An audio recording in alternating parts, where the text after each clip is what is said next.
Guys, how are you? My name is Dheeraj Parmar और आपका स्वागत है द प्रोसेस सेफ्टी हब के ऊपर। आज हम लोग बात करेंगे ऑपरेटिंग प्रोसीजर्स के बारे में, जो कि एलिमेंट नंबर 4 है ओशा के पीएसएन का। हम ऑपरेटिंग प्रोसीजर्स की बात करें तो आपके दिमाग में एक ही ख्याल आएगा जिसको बोलते हैं स्टैंडर्ड ऑपरेटिंग प्रोसीजर्स, एसओपी। तो एसओपी हमारे वहाँ पे हर एक ऑर्गेनाइजेशन के पास में अवेलेबल रहती है, पर आपको पता है क्या क्या रिक्वायरमेंट है ओशा के पीएसएन की? अगर आपके यहाँ पे प्रोसेस सेफ्टी मैनेजमेंट इंक्लूड करना है तो उसके हिसाब से क्या क्या ऑपरेटिंग प्रोसीजर्स के अंदर अवेलेबल होना चाहिए, क्या क्या कंटेंट्स होने चाहिए, वो मैं आज आप लोगों को बताऊंगा। अगर किसी ने मेरे प्रोसेस सेफ्टी मैनेजमेंट के ऊपर के प्रीवियस एलिमेंट्स के वीडियो नहीं देखे हैं तो उसकी लिंक मैं इस वीडियो के अंदर दे दूंगा। तो चलिए अब आज की वीडियो की शुरुआत। तो ओशा ये कहता है कि एम्प्लॉयर को ऐसे ऑपरेटिंग प्रोसीजर्स बनानी चाहिए कि जिसके अंदर क्लियर इंस्ट्रक्शन रहे प्रोसेस के बारे में, और प्रोसेस सेफ्टी इंफॉर्मेशन के अंदर जो जो इंफॉर्मेशन कवर हुई है उसके भी इंफॉर्मेशन ऑपरेटिंग प्रोसीजर्स के अंदर रहने चाहिए। तो चलिए अब जानते हैं कि ऑपरेटिंग प्रोसीजर्स के अंदर क्या क्या मिनिमम रिक्वायरमेंट है हमको अगर किसी ऑपरेटिंग प्रोसीजर को बनाना है। तो पहला है इनिशियल स्टार्टअप। तो इनिशियल स्टार्टअप मतलब क्या हुआ? जब भी आप कोई भी प्रोडक्ट है, कोई भी प्लांट है, नए सिरे से अगर आप शुरुआत कर रहे हैं तो उस दौरान क्या क्या सेफ्टी रखनी है, कैसे शुरुआत करनी है, क्या क्या स्टेप्स लेने हैं और कैसे चालू करना है, ये सभी स्टेप्स उसके अंदर कवर होंगे। तो इनिशियल स्टार्टअप आ गया। दूसरा है नॉर्मल ऑपरेशंस, मतलब कि रूटीन ऑपरेशंस। हमारे जो जो रेगुलर ऑपरेशंस रहेंगे वो क्या क्या रहेंगे, कैसे रहेंगे, क्या क्या पैरामीटर्स मेंटेन करने हैं, कैसे करने हैं, सब कुछ इंस्ट्रक्शन उसके अंदर अवेलेबल होनी चाहिए। तीसरा है टेम्पररी ऑपरेशंस। जनरली तो टेम्पररी ऑपरेशन नाम की कोई चीज होती ही नहीं है, बट इन केस अगर आपको कोई टेम्पररी ऑपरेशंस करने की जरूरत पड़े तो वो भी प्री डिफाइंड रहने चाहिए। बल्कि चलिए कोई एग्जांपल लेते हैं। हमारे पास में अगर standard operating procedure already sampling के लिए अगर अवेलेबल है, बट अगर कोई केस आ गया कि जिसके अंदर हमको जो हमारी ऑटोमेटेड सैंपलिंग सिस्टम है वो नहीं यूज कर पा रहे हैं, उसका इमरजेंसी सिचुएशन आ गया है, वो अंडर मेंटेनेंस है, तो अभी हम लोगों को यूज करना है मैन्युअल सिस्टम। तो मैन्युअल सैंपलिंग सिस्टम भी हम लोगों को अगर यूज करना है तो उसका भी हमारे पास में already SOP operating procedure mention होना चाहिए कि कैसे कैसे क्या क्या स्टेप्स लेने हैं वो मैन्युअल सैंपलिंग सिस्टम करने के लिए। तो ये हो गया तीसरा टेम्पररी ऑपरेशंस। ओके, अभी आगे जाते हैं इमरजेंसी शटडाउन। अगर इमरजेंसी शटडाउन प्लांट के अंदर अगर लेना पड़े तो क्या क्या रिक्वायरमेंट है, तो उस दौरान क्या क्या सेफ्टी रखनी है, क्या क्या प्रिकॉशंस लेने हैं, अगर इमरजेंसी है तो भी क्या करना है, कौन कौन से रोल, किसके रोल कैसा है, प्लांट का सुपीरियर्स का रोल कैसा है, ऑपरेटर्स का रोल कैसा है, सब प्री डिफाइंड रहने चाहिए।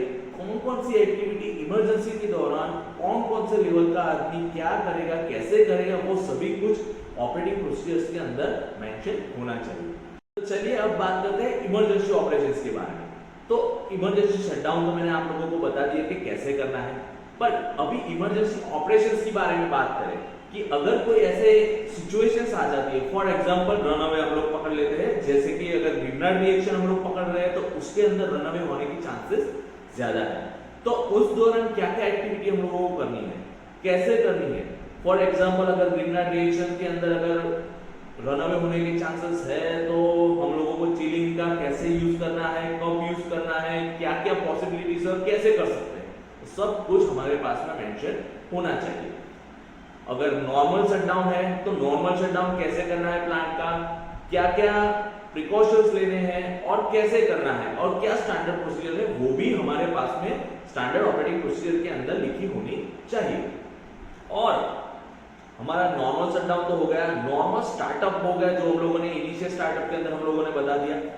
बट अगर इमरजेंसी हुई है तो उस दौरान क्या क्या स्टेप्स लेने हैं, कैसे लेने हैं, तो कैसे स्टार्ट करना है वो भी हमारे पास में मेंशन होना चाहिए कि स्टार्टअप आफ्टर इमरजेंसी, क्योंकि इमरजेंसी सिचुएशन हुई है, इमरजेंसी सिचुएशन के अंदर हमारे पास में चांसेस है कि कुछ गलत हो सकता है।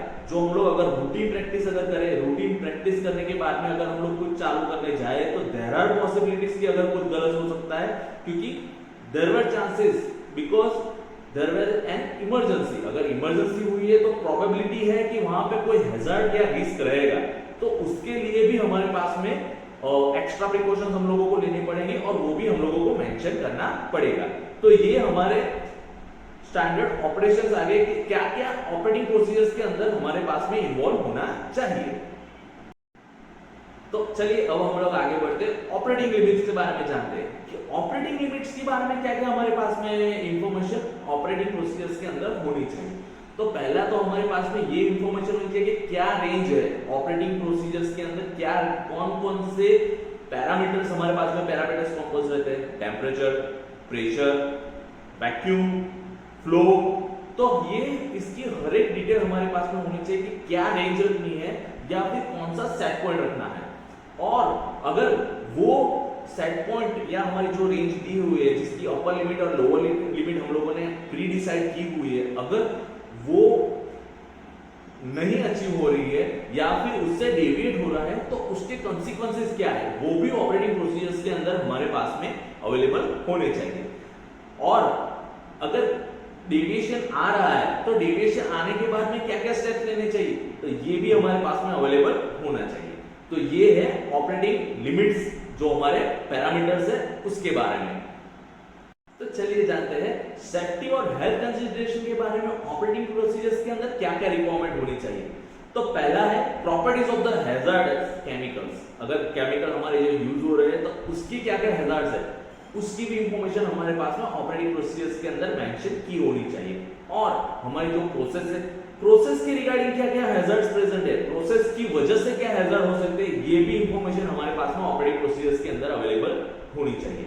उसके बाद में अगर बात करते हैं एक्सपोजर हो रहा है केमिकल का, अगर एक्सपोजर हो रहा है तो उसको कैसे कंट्रोल करना है, क्या क्या हम लोग मिटिगेशन कैसे कर सकते हैं, कैसे हम लोग वो एक्सपोजर को प्रिवेंट कर सकते हैं, what are the steps to take to prevent that exposure. तो ये सब भी ऑपरेटिंग प्रोसीजर्स के अंदर मेंशन होना चाहिए। और कंट्रोल मेजर्स के बारे में अगर बात करें कि अगर स्पिलेज हो गया, अगर लीकेज हो गया तो उसको कंट्रोल कैसे करना है, उसके भी स्टेप्स हमारे पास में अवेलेबल होने चाहिए। और लोकेशन के साथ में कि ये चीजें इसके लिए कंट्रोल करने के लिए यहाँ पे लोकेशन पे ये अवेलेबल है, वो भी हम लोग उसके अंदर मेंशन कर सकते हैं।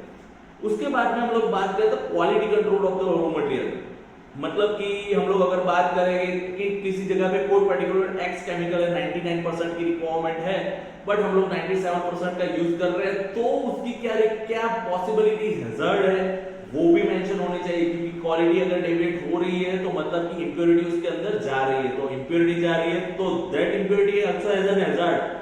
अगर वो इंप्योरिटी वहां पे प्रेजेंट है तो देयर मे बी चांसेस कि वो दूसरे केमिकल के साथ में रिएक्शन करे और दूसरा हैजार्ड हमारे पास में, क्योंकि वो हमको पता ही नहीं कि कौन सी रिएक्शन हो रही है, तो वो भी हमारे पास में अवेलेबल होनी चाहिए।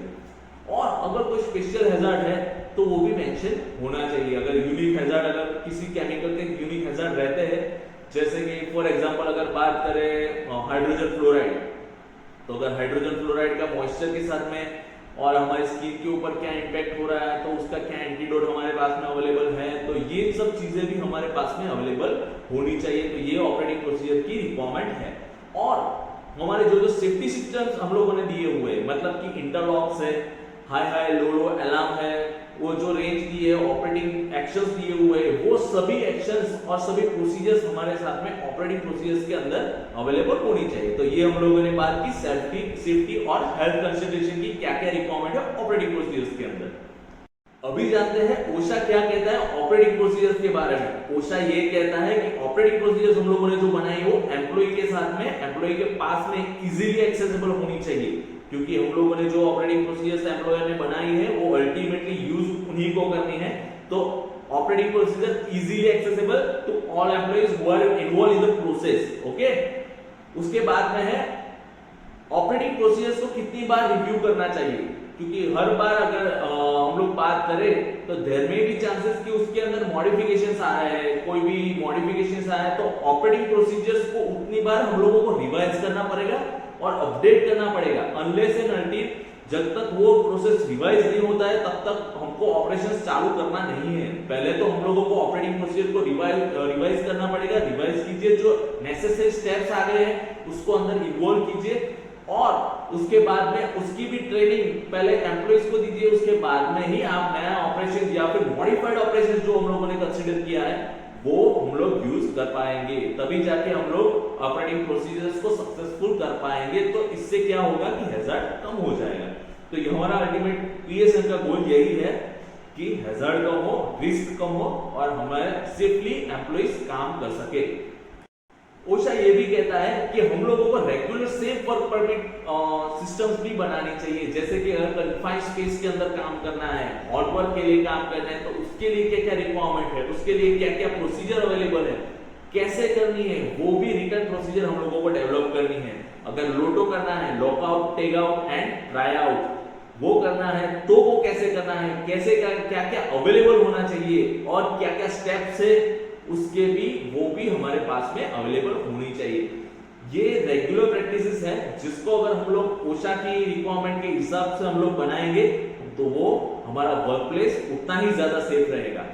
तो दोस्तों आप जानिए कि ये अभी मैंने आप लोगों को जो जो रिक्वायरमेंट बताई वो आपके ऑर्गेनाइजेशन के अंदर अगर अवेलेबल है या नहीं है। अगर नहीं है तो आज ही आप अपनी ओर से इनिशिएटिव लीजिए और ओशा की रिक्वायरमेंट के हिसाब से ऑपरेटिंग प्रोसीजर्स अपडेट कीजिए, क्योंकि हम लोगों को सेफली काम करना है।